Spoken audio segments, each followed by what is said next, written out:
Radhe Radhe. This is the first chapter of class 12 polity of book Politics in India since Independence, and let's get about that. जब आधी रात को 14-15 अगस्त की आधी रात 1947 को इंडिया आजाद हुआ, वी ऑल नो दैट. जो हमारे फर्स्ट प्राइम मिनिस्टर बने थे, which is mister Jawaharlal Nehru, उन्होंने एक स्पीच दी थी. उस स्पीच का नेम था ट्रस्ट विद डेस्टिनी. ये हमें पता होना चाहिए. अब ये एक ऐसा मोमेंट था जो इंडियंस बहुत ही बेसब्री से जिसका इंतजार कर रहे थे और जिसके लिए पूरा national movement, national freedom movement हुआ था. We all know that, right? तो जब इंडिया को आजादी मिली तो ऐसे दो गोल्स थे जिसपे सब लोगों ने अग्री किया. मतलब कि पहला गोल तो क्या था कि हमें अपनी कंट्री को डेमोक्रेसी से चलाना है. जो हमारी कंट्री की गवर्नमेंट होगी वो डेमोक्रेसी पे रन करेगी. और सेकंड गोल क्या था कि जो गवर्नमेंट है वो सबके भले के लिए काम करेगी. सबके भले के लिए काम करेगी. ऐसा नहीं होगा कि किसी एक सेक्शन ऑफ सोसाइटी के लिए. पुअर है, जो गरीब लोग हैं और जो सोशली डिसएडवांटेज्ड ग्रुप्स हैं, यानी कि जिनके साथ बेसिकली सोसाइटी ने अन्याय करा है, जो पिछड़े हुए लोग हैं. और बहुत सारी वॉइसेस थी, बहुत सारी ऐसे डिमांड थी, जो लोगों की उम्मीदें थी, जो लोगों की आशाएं थी गवर्नमेंट से. बट लेकिन जो ये दो चीजें, जो ये जो दो डिमांड है, ये एक हमें कॉमन उभरती हुई देखने को मिली थी. अब जो 1947 का जो साल था, माना कि हमारी आजादी मिली थी हमें, बट लेकिन वो एक ऐसा साल था जब हमने क्या देखा, बहुत ज्यादा हिंसा देखी, बहुत ज्यादा हमने वॉयलेंस देखी. और हमने एक क्या ट्रोमा देखा, एक हमने क्या फियर देखा लोगों का. That was displacement. Displacement means कि आपकी जो लोग हैं वो अपनी एक जगह को छोड़ के दूसरी जगह जा रहे हैं. किस लिए जा रहे हैं? रहने के लिए, बसने के लिए. एक जगह को परमानेंट छोड़ के दूसरी जगह जा रहे हैं बसने के लिए. और अगर आप अपनी बुक खोलेंगे तो उसमें जो सबसे नीचे प्राइम मिनिस्टर जवाहरलाल नेहरू की एक फोटो भी है, रेड फोर्ट पे से, जो वो लोगों को एड्रेस कर रहे हैं, बोल रहे हैं 15 अगस्त 1947 को. अब जब इंडिया आजाद हुआ तो बेसिकली इंडिया ने मोटा मोटा 3 तरीके के चैलेंजेस फेस करे. जो पहला और इमीडिएट चैलेंज था, जो पहला और इमीडिएट चैलेंज था, वो क्या था कि एक ऐसा नेशन खड़ा करना, एक ऐसा नेशन मजबूत तरीके से बनाना जो यूनाइटेड हो.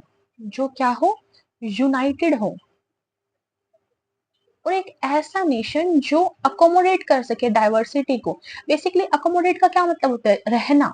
तो एक ऐसा इंडिया बनाना जो जहां पर डाइवर्सिटी अच्छे से फल फूल पाए, जहां पर डाइवर्सिटी को कोई दिक्कत ना हो, जहां पर लोग भिन्न प्रकार के कल्चर को फॉलो करते हो, भिन्न प्रकार के लैंग्वेजेस को फॉलो करते हो, रिलीजन को फॉलो करते हो, but still they are living peacefully. So एक ऐसा हमारे सामने चैलेंज आया, ऐसा नेशन बनाना.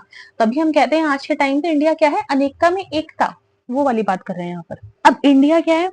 एक बहुत ही बड़ा कॉन्टिनेंट के साइज का एक क्या है, कंट्री है. और यहाँ पर डिफरेंट लैंग्वेजेस हैं, डिफरेंट रिलीजन्स हैं. तो उस टाइम पे ऐसा समझा गया कि जो इस तरीके की जो डाइवर्सिटी है इस कंट्री में, वो ज्यादा देर तक टिक नहीं पाएगी. ज्यादा देर तक इंडिया जो है एक एज अ कंट्री स्टैंड नहीं कर पाएगा. और पार्टीशन से भी लोगों को ऐसा लग रहा था कि भाई डाइवर्सिटी नहीं अकोमोडेट कर पाएगा इंडिया. तो वो एक जो डाइवर्सिटी को अकोमोडेट करना एक चैलेंज की तरह क्रिएट हो रहा था इंडिया के सामने. All right. And there was an urgent question, how was integration of the territory of India to be achieved as a country.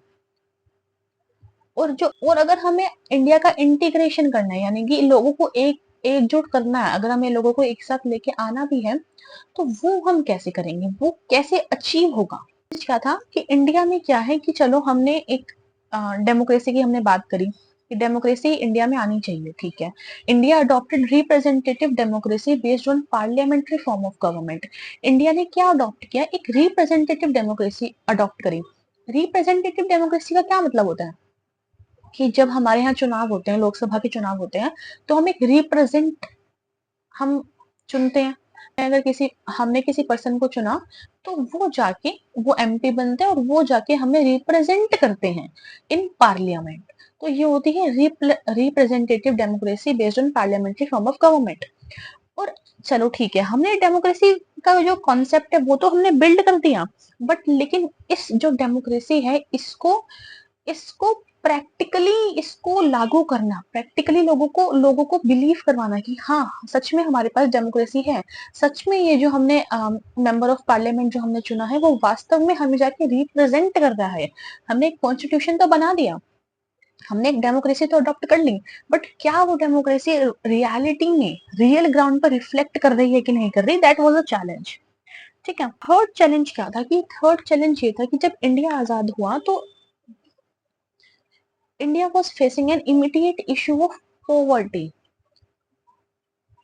India में गरीबी बहुत ज्यादा थी। वी ऑल नो दैट कि जब ब्रिटिशर्स आए थे तो उन्होंने बहुत ज्यादा इंडिया को एक्सप्लॉइट करा, लूटा।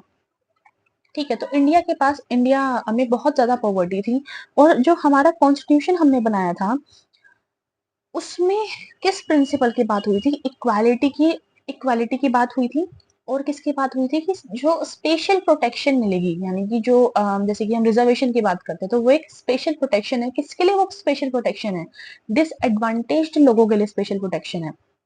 डिसएडवांटेज्ड जो ग्रुप्स हैं, जो रिलीजियस एंड कल्चरल कम्युनिटीज हैं, जिनके साथ बेसिकली इतिहास में अन्याय हुआ है, तो उनको एक स्पेशल प्रोटेक्शन मिलेगी। और अदरवाइज एक प्रिंसिपल ऑफ इक्वालिटी फॉलो होगा। Principle of equality we all know that कि आर्टिकल 14 में बताया गया है। ठीक है, अब रियल चैलेंज क्या था? जो डेमोक्रेसी के साथ था वही इसके साथ था रियल चैलेंज।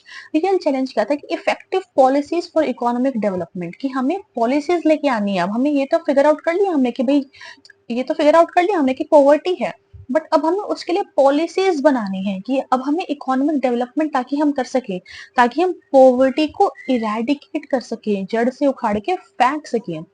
और इस चैप्टर में, जो कि चैप्टर हम क्या पढ़ रहे हैं, चैलेंजेस ऑफ नेशन बिल्डिंग, इस चैप्टर में हम क्या करेंगे, जो फर्स्ट चैलेंज है उस पे हम फोकस करेंगे। फर्स्ट चैलेंज क्या था? फर्स्ट चैलेंज ये था यूनिटी एंड डाइवर्सिटी को अकोमोडेट करना। वो हमने कैसे करा? तो 14-15 अगस्त 1947 की मिडनाइट को सिर्फ एक नहीं, नॉट वन, दो कंट्रीज हमें उभरती हुई देखने को मिली। दो कंट्रीज हमें वर्ल्ड मैप के नक्शे पर हमें आती हुई देखने को मिली। वो कौन सी दो कंट्रीज थी? इंडिया था एक, और एक पाकिस्तान था। अब एक टू नेशन थ्योरी जो हमें एग्जाम में देखने को मिल सकता है, जो 1 मार्कर आ सकता है, ये डिफाइन टू नेशन थ्योरी, ये बुक में भी दिया हुआ है, मैंने एग्जैक्ट वर्डिंग्स बुक से ही उठाई है। सो टू नेशन थ्योरी किसने प्रोपाउंड करी थी? मतलब कि टू नेशन थ्योरी मतलब का जो आइडिया है वो सबसे पहले हमें कहाँ से उभरता हुआ देखने को मिला था? वो हमें मुस्लिम लीग के द्वारा मुस्लिम लीग ने उसको सामने रखा था, जिसमें Mohammad Ali Jinnah was played a critical role. अब इस टू नेशन थ्योरी ने क्या कहा कि India consist of two people. India में दो तरीके के लोग रहते हैं, एक तो हिंदूज रहते हैं और एक मुस्लिम। कांग्रेस ने ही टू नेशन थ्योरी को अपोज करा था। बट चलो ठीक है, अब कांग्रेस ने अपोज किया, काफी अपोज किया था इनफैक्ट कांग्रेस ने, और मतलब जो आम लोग हैं उन्होंने भी अपोज किया था टू नेशन थ्योरी को। But how ever political developments, political competition ऐसे थे उस टाइम के कि पार्टीशन हो ही गया। जो टू नेशन थ्योरी है वो हमें मैनिफेस्ट होती हुई देखने को मिल गई। Manifest is will be not the right word, हमें टू नेशन थ्योरी हमें प्रैक्टिकली लागू होती हुई हमें देखने को मिल गई। चलो ठीक है, अब हमें यहाँ इससे हमें पता चल गया कि भाई कंट्री का क्या हो रहा है, पार्टीशन। अब पार्टीशन तो हो रहा है, लेकिन कैसे हो रहा है पार्टीशन, प्रोसेस क्या रहेगी? कि ऐसा डिसाइड करा गया कि भाई जो अब तक इंडिया है ना, उसको हम दो कंट्रीज में डिवाइड कर देंगे, और उन दो कंट्रीज का नेम क्या होगा? इंडिया और पाकिस्तान। अब ऐसा जो डिवीजन है ना, ऐसा डिवीजन बहुत ही ज्यादा पेनफुल होने वाला है जो इसमें लोग रहते हैं इन कंट्रीज में। डिसाइड करा गया कि प्रिंसिपल ऑफ रिलीजियस मेजोरिटीज, ये देखा जाएगा कि इंडिया जो है वहां पर जो रिलीजन के बेसिस पे जो लोग हैं, जो मेजोरिटी है, वो कहाँ पर रहती है। अब ये आइडिया देखने तो बड़ा सिंपल लग रहा है कि भाई देखो कहाँ पर मेजोरिटी है वहां से डिवाइड कर दो, बट लेकिन in reality it was very difficult. में ऐसा कोई एक सिंगल एरिया नहीं है जहां पर हमें मुस्लिम मेजोरिटी दिख जाए। ब्रिटिश इंडिया में कोई एक ऐसा एरिया नहीं है, कोई एक ऐसा स्पेस नहीं है जहां पर हमें single belt of Muslim majority देखने को मिल जाए। और बेसिकली हमने क्या पाया गया कि दो एरियाज ऑफ कंसंट्रेशन थे। हमने मोटा मोटा क्या देखा कि भाई ऐसी दो जगह हैं जहां पर हमें मुस्लिम जो लोग हैं, मुस्लिम जो कम्युनिटी के लोग हैं, वो हमें ज्यादा देखने को मिल रहे हैं। एक तो वेस्ट में और एक ईस्ट में। See I will drop a map and let's सी।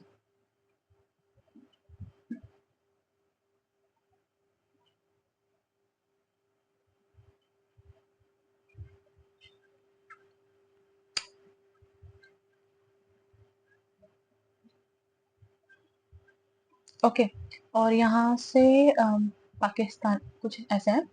तो अब इंडिया में क्या पाया पाया गया कि एक तो वेस्ट में ये ईस्ट है, ये वेस्ट है, ये नॉर्थ है, ये साउथ है।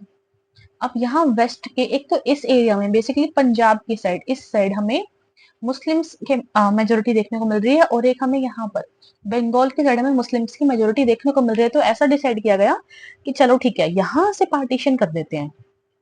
अब क्या डिसाइड किया गया कि दो टेरिटरीज ऐसी हैं जहां पर भाई मुस्लिम्स की हमें पॉपुलेशन ज्यादा देखने को मिल रही है। तो भाई एक ईस्ट पाकिस्तान बना देते हैं और एक वेस्ट पाकिस्तान बना देते हैं बेस्ड ऑन डायरेक्शन। ये ईस्ट में पड़ रहा है तो ये ईस्ट पाकिस्तान हो गया, और ये वेस्ट में पड़ रहा है तो ये वेस्ट पाकिस्तान हो गया। अब ये किस चीज से सेपरेटेड है? एक long expense of Indian territory. अब इसके बीच में बहुत बड़ा इंडिया पड़ रहा है, और उसके आजू बाजू में क्या है? ईस्ट और वेस्ट पाकिस्तान है। ठीक है। अब एक और डिफिकल्टी क्या सामने आ रही थी कि भाई जो सभी मुस्लिम मेजोरिटी एरियाज हैं वो पाकिस्तान का पार्ट नहीं बनना चाहते थे। फॉर एग्जाम्पल जो खान अब्दुल गफार खान है, वो लीडर थे किसके? नॉर्थ वेस्टर्न फ्रंटियर प्रोविंस के। वो किसके लीडर थे? एनएफ फ्रंटियर प्रोविंस, हाँ, इसके लीडर थे खान अब्दुल गफार खान। और से ये इंडिया है फॉर एग्जाम्पल, तो नॉर्थ वेस्टर्न फ्रंटियर प्रोविंस यहाँ पड़ेगा, जम्मू के साइड में पड़ेगा। ठीक है, may be Jammu is a part, I am not sure about the areas included in this, but ये इस साइड पड़ेगा। ठीक है, तो तो सभी मुस्लिम मेजोरिटी एरिया इसके पार्ट भी नहीं बनना चाहते थे। अब जो two of the Muslim majority provinces of British India had where non-Muslims were in majority. What to do now? अब जब यहाँ पर डिसाइड किया गया कि भाई इंडिया का पार्टीशन होगा, जो मुस्लिम मेजोरिटी प्रोविंसेस थे ये मैंने पहले ही बता दिया है, इसका आंसर क्या था? पंजाब एंड बंगाल। तो ये जो मुस्लिम मेजोरिटी प्रोविंसेस थे इसमें क्या पाया गया? इसमें कुछ कुछ ऐसे एरियाज भी हैं जहां पर नॉन मुस्लिम्स भी मेजोरिटी में है, जहां पर नॉन मुस्लिम्स क्या होती है? नॉन मुस्लिम्स की भी पॉपुलेशन हमें देखने को मिल जाती है। For example let's take an example कि ये बंगाल है, ये बंगाल है। अब यहाँ पर हमने क्या पाया कि यहाँ पर हमने क्या पाया कि यहाँ पर अधिकतर लोग क्या रहते हैं? मेजोरिटी क्या है? मुस्लिम्स की है। ठीक है, अब आप जिस भी एरिया में रहते हो उसको, उस पूरे डिस्ट्रिक्ट को लो, अब उसमें कुछ नगर होंगे, ठीक है, कुछ कॉलोनीज होगी, कुछ एरियाज होंगे। ठीक है, तो ऐसे बंगाल बंगाल में मान लो ये सब एरियाज हैं। तो यहाँ पर हमने पाया गया कि मान लो एक स्पेसिफिक एरिया है, ये कोई कॉलोनी है, यहाँ पर क्या है? हिंदूज जो है उनकी जो संख्या है वो ज्यादा है। ठीक है, एक हमने ऐसा एरिया मिल गया हमें, यहाँ पर भी हिंदूज की संख्या ज्यादा है, यहाँ पर भी हिंदूज की संख्या ज्यादा है, यहाँ पर भी हिंदूज की संख्या ज्यादा है। ओवरऑल इस एरिया में जो क्या है, ओवरऑल इस पूरे एरिया में जो हिंदूज है वो माइनॉरिटी में है।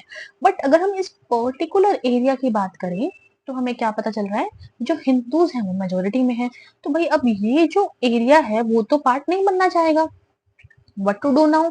अब जो ये एरिया है वो तो पाकिस्तान का, ईस्ट पाकिस्तान का पार्ट नहीं बनना चाहेगा, तो अब क्या करें? तो ऐसा पाया गया बाइफर्केटेड एट द डिस्ट्रिक्ट और इवन लोअर लेवल। तो क्या डिसाइड किया? बाइफर्केट कर दो, बांट दो, डिवाइड कर दो।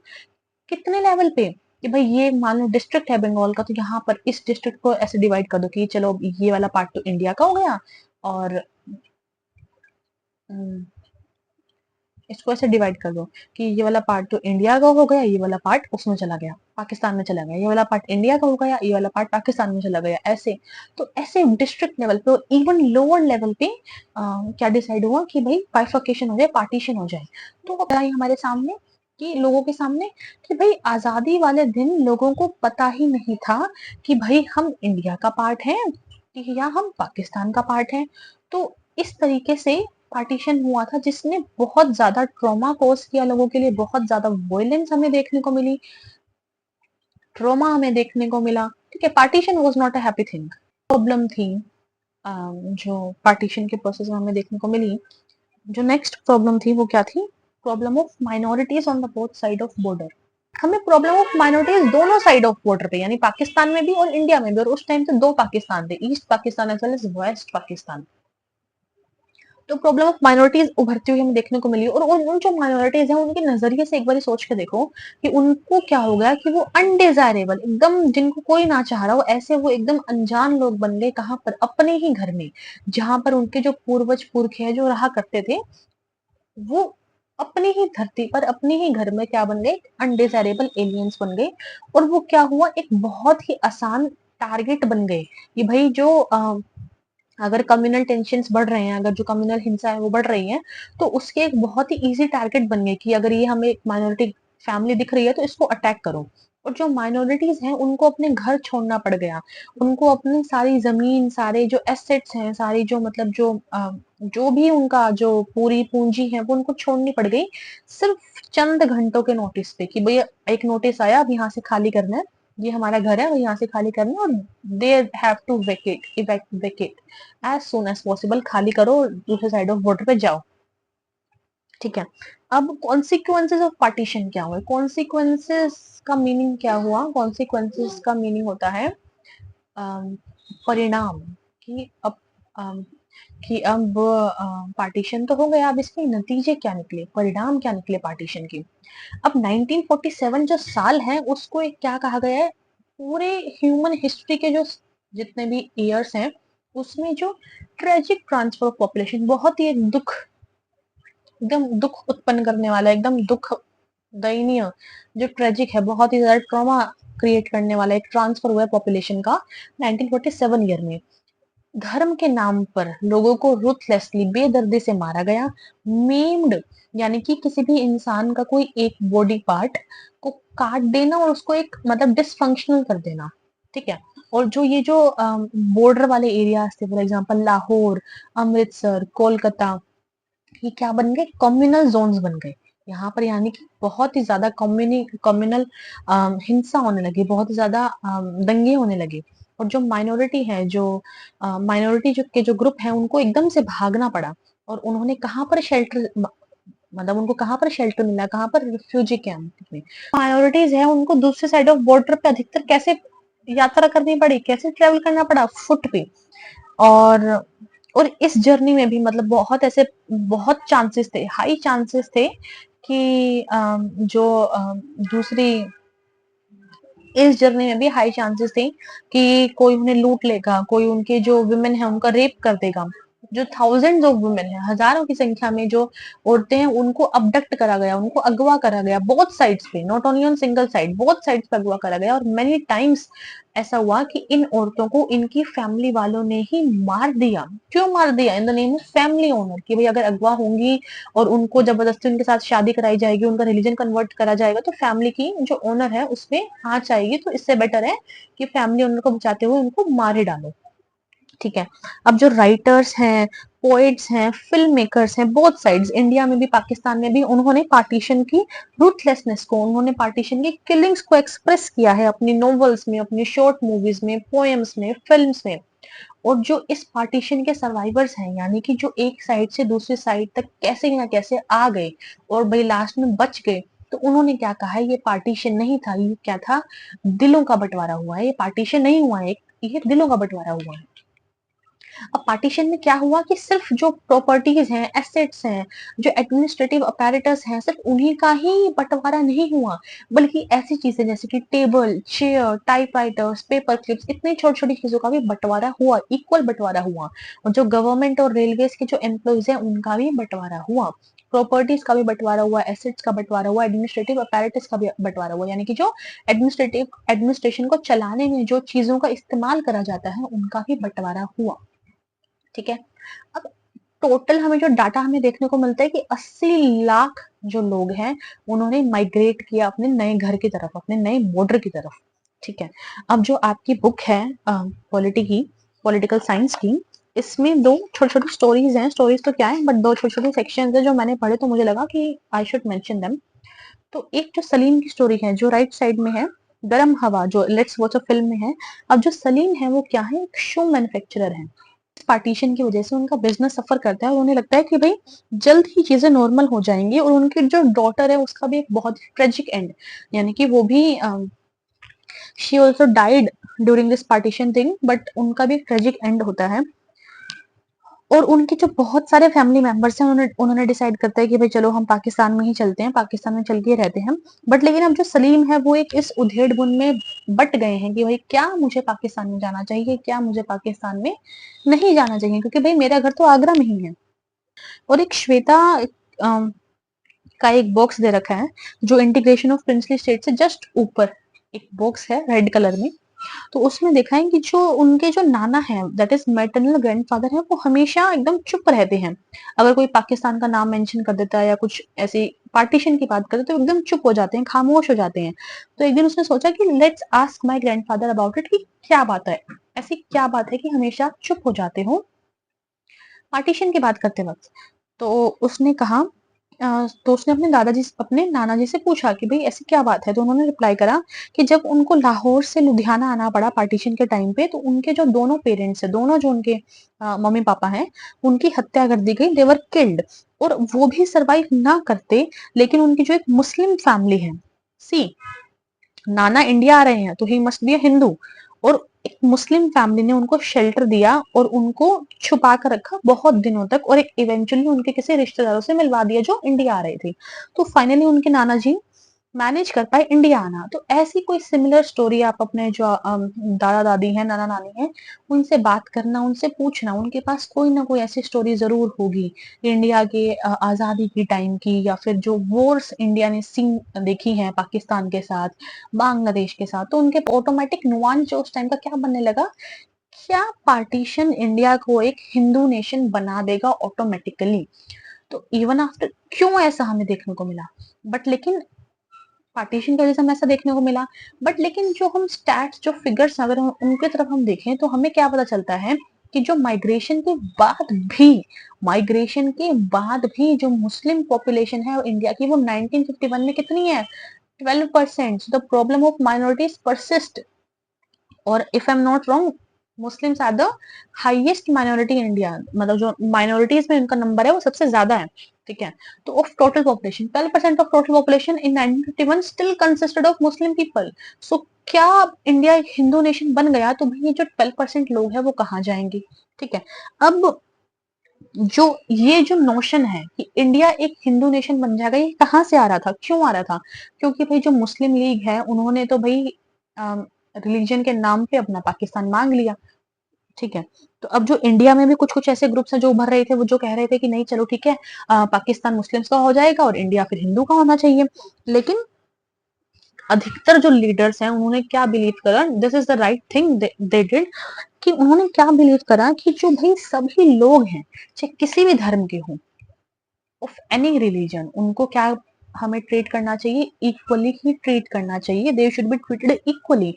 And country that gave superior status to adherents of one faith and inferior to those who practiced another religion, India should not be one of them।